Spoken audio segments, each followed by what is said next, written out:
We've reached a point where there is consensus amongst the world nearly that climate change is happening and we do need to make a change. We've been using these fossil fuels for the past 100 years now. We've built up a massive infrastructure. We depend greatly on these fuels.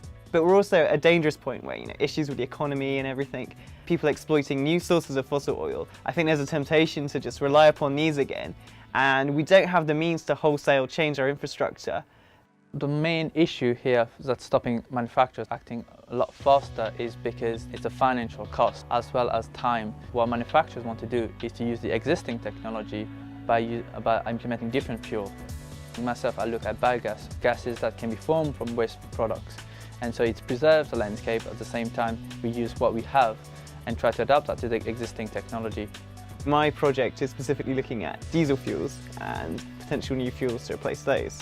What's very groundbreaking and exciting about the pioneering work going on in the UCL lab is that we have lots of different facilities that we can bring together to study, say, a future fuel being developed. In my own lab, we have this low-volume fuel system which allows us to test very small quantities of these very novel fuels, which we're fairly sure nobody else in the world has the means to do. In a lab next door, we have an optical rig where we can actually look at how these fuels vaporize and eventually how they will combust. And then, of course, we're doing other work, such as looking at new biogases, where we use laser diagnostics to further understand and interpret how we can move towards different fuels in that area also. Within the department, I think there's a lot of different sort of areas of work that are going on in very similar fields, and when you do get a chance to meet up, it's very productive, forming collaborations with other people working on.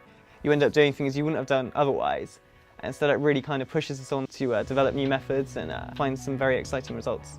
A lot of people are still very focused on the first generation biofuels. When you're talking about diesel, that's the biodiesels produced from, say, palm oil or sunflower oil. We feel that a lot of work has already been done in that area, so we're looking ahead towards the second and the third generation fuels.